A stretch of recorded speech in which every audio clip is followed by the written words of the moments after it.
I have to thank the great top of the ticket that we had. We just made history tonight, my daughter and I, my wife. I have to thank the top of the ticket, Abigail Spanberger. Congratulate Lieutenant Governor Ghazala Hashmi, Lieutenant Governor-elect, Attorney General-elect Jay Jones,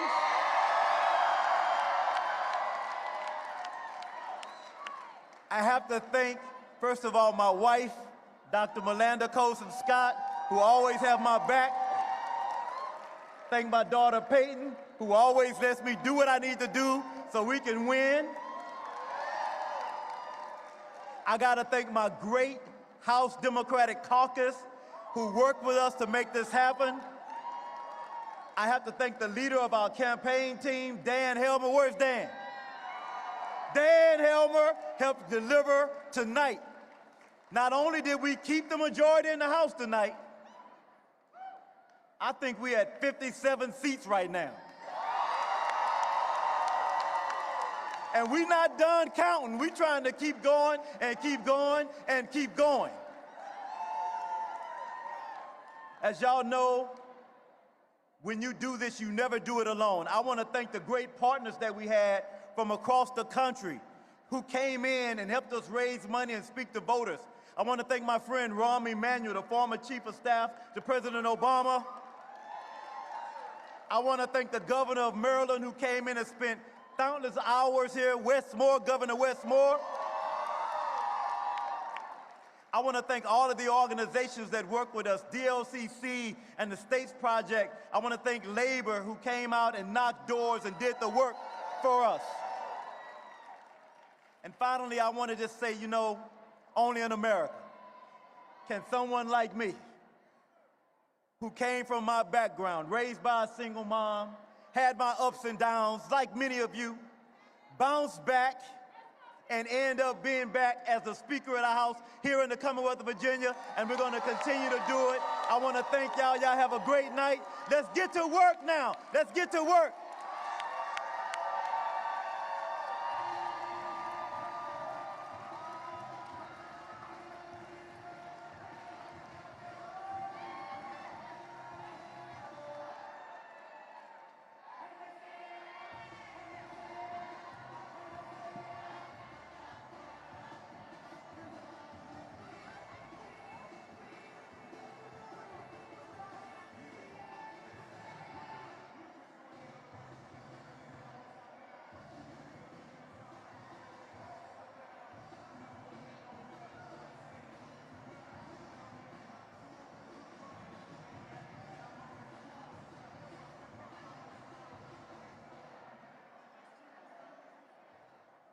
Joined by her family, the Lieutenant Governor-elect of the Commonwealth of Virginia, Ghazala Hashmi.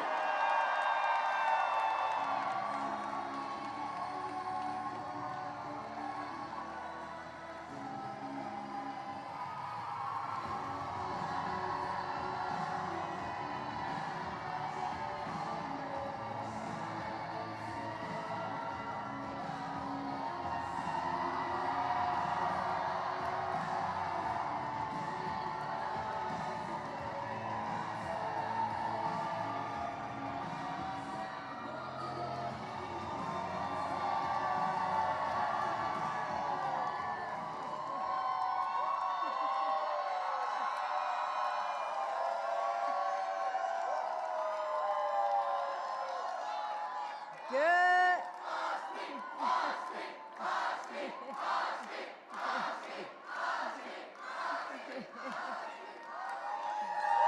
Thank you. Thank you. You look amazing tonight. Virginia looks amazing tonight. Well, good evening, Virginia. Tonight, together, we have carved a new historic path. Tonight, Tonight, Virginia, we have pointed our compass in a direction that guides us to the future while also building out our roots on our collective embrace of decency, dignity, and dedication.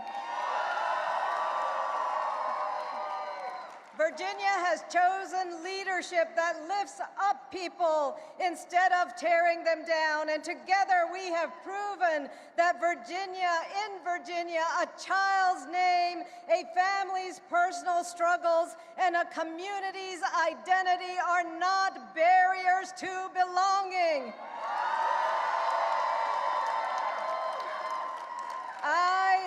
I am so incredibly honored and humbled to stand before you as Virginia's Lieutenant Governor-elect.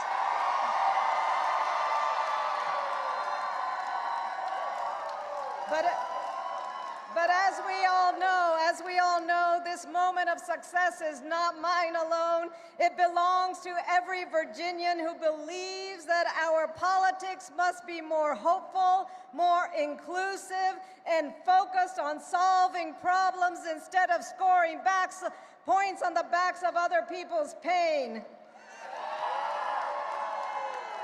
It belongs to every parent who aspires to strong educational opportunities for their children. It belongs to all of our workers whose labor deserves respect and dignity. It belongs to the countless young people who refuse to sit on the sidelines and instead are charting a path forward through talent and skill, ingenuity and determination. My own journey from a young child landing at the airport in Savannah to now being elected as the first Muslim woman to achieve statewide office.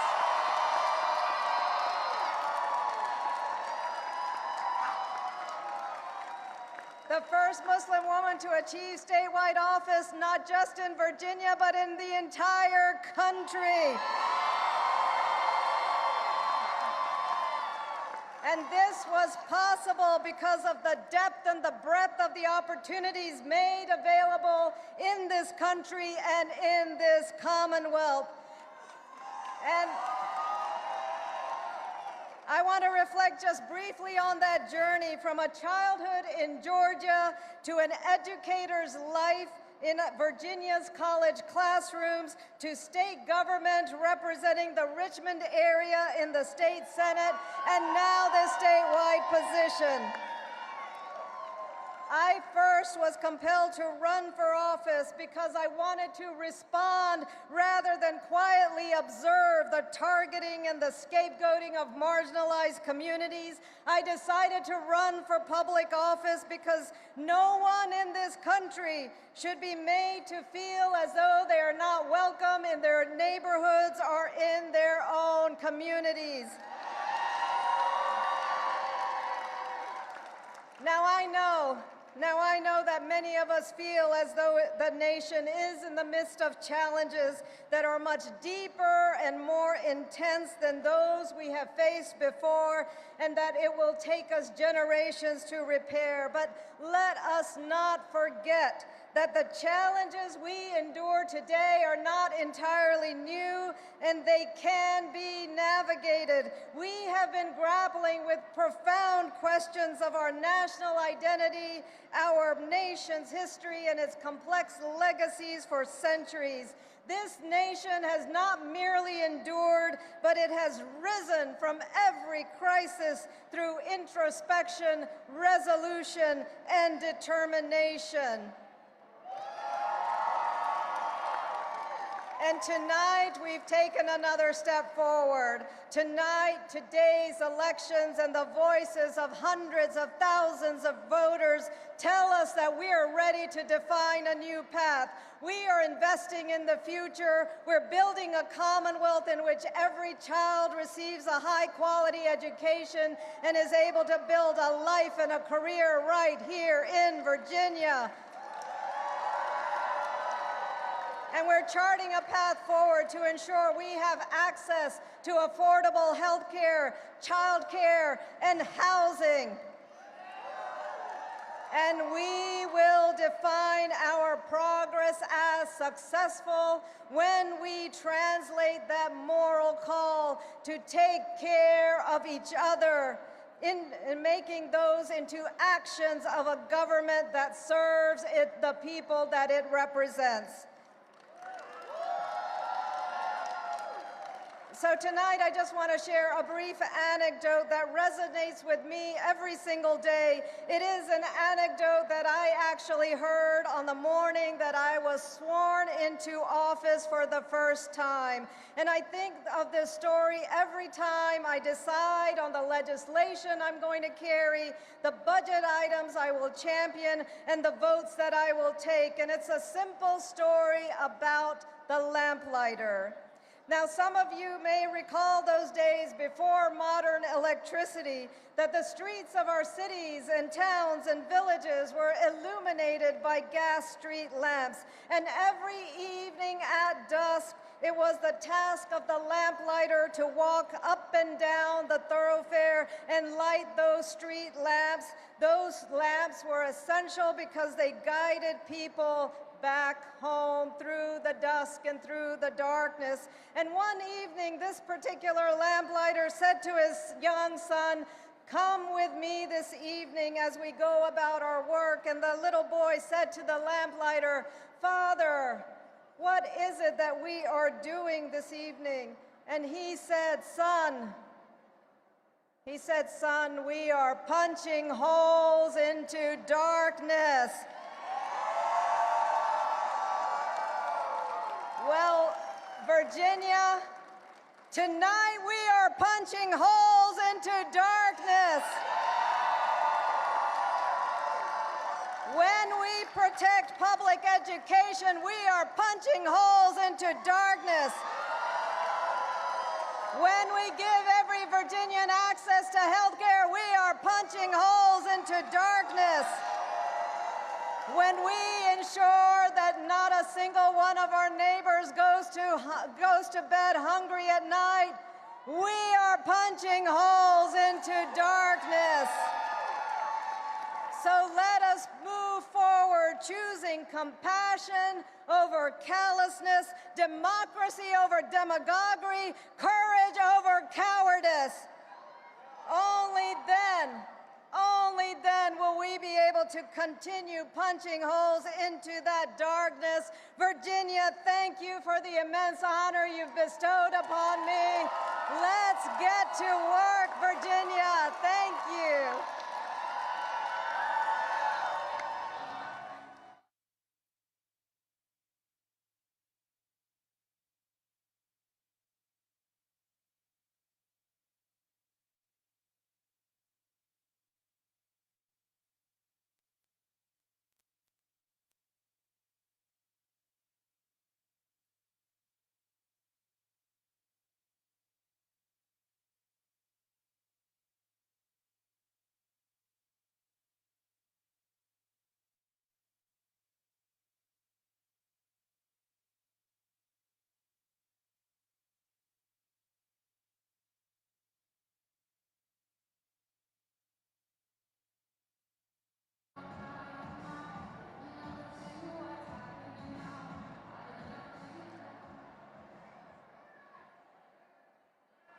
Joined by his family. Ladies and gentlemen, please welcome the Attorney General-elect of the Commonwealth of Virginia, Jay Jones!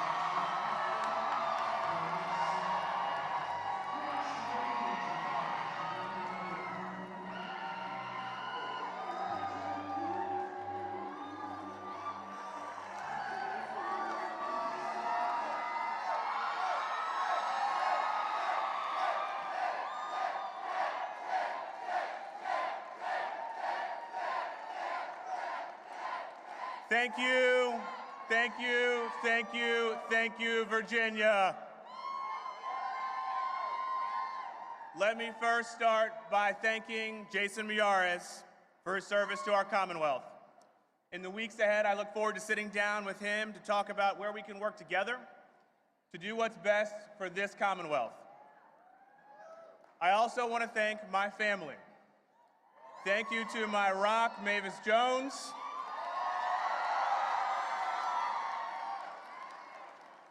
I would not be standing here tonight without her. And to Charles, and baby Zachary, who should be asleep, please know that your father loves you with everything that I have. To my campaign manager, Rachel,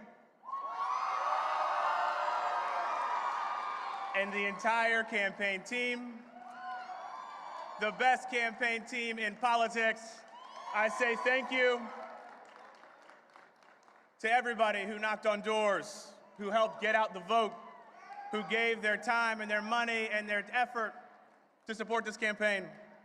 To everyone who didn't give up on this campaign, I say thank you.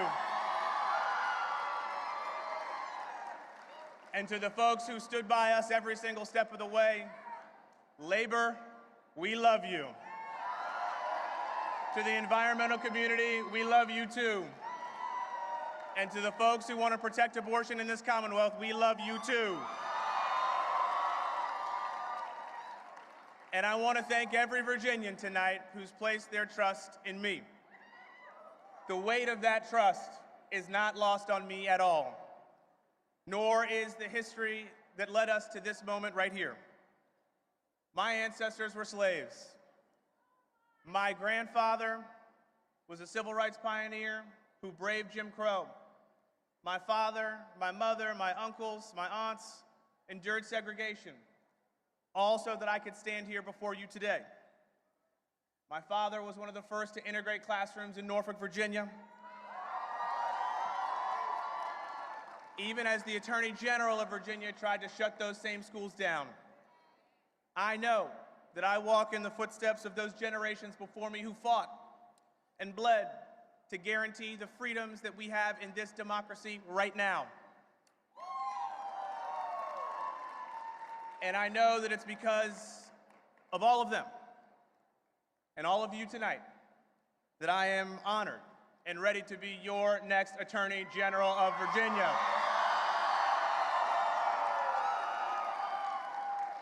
The first Black person bestowed with this awesome responsibility in the history of this Commonwealth. Now, you all know this was a hard-fought campaign. But at the end of the day, this election has never been about me or my opponent. It has always been about every single one of us and the future of Virginia. And this election, this victory, is for you. And for every Virginian who is lying awake right now. Not because they're following along with these election returns, but because they're worried about their future, for themselves and for families just like mine. We have big fights ahead of us.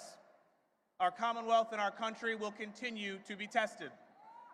But tonight I make this pledge to every single Virginian. I will never, ever stop fighting for you. I will defend the rights of every single Virginian.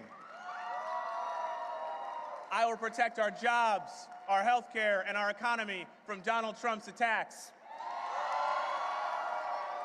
I will take on those big corporations that have controlled our politics for far too long and lower costs for Virginians once and for all. And I will always work to keep our families and our communities safe. And I will always work to protect a woman's right to an abortion here in Virginia. Donald Trump, MAGA, and those corporate special interests believe that Virginia's government should be beholden to them. But tonight we send a loud message to them and to every single person across this country. Virginia belongs to the people. Together we stand firm against the people who would take us backward. We will use tonight as a springboard to reject the politics of divisiveness and division. and we will build a brighter future for every single Virginian. That is our mission. That is our charge. Thank you so much. I look forward to the future with every single one of you. I appreciate you. May God bless every single one of you in this Commonwealth. Thank you so much.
Yeah, and this room in Richmond at this convention center was packed with Spamberger supporters, and this race was called shortly after polls closed. This is a statewide sweep for Democrats in the Commonwealth of Virginia, and it looks like that Democrats will also maintain the majority in the House of Delegates. And as you can imagine, this room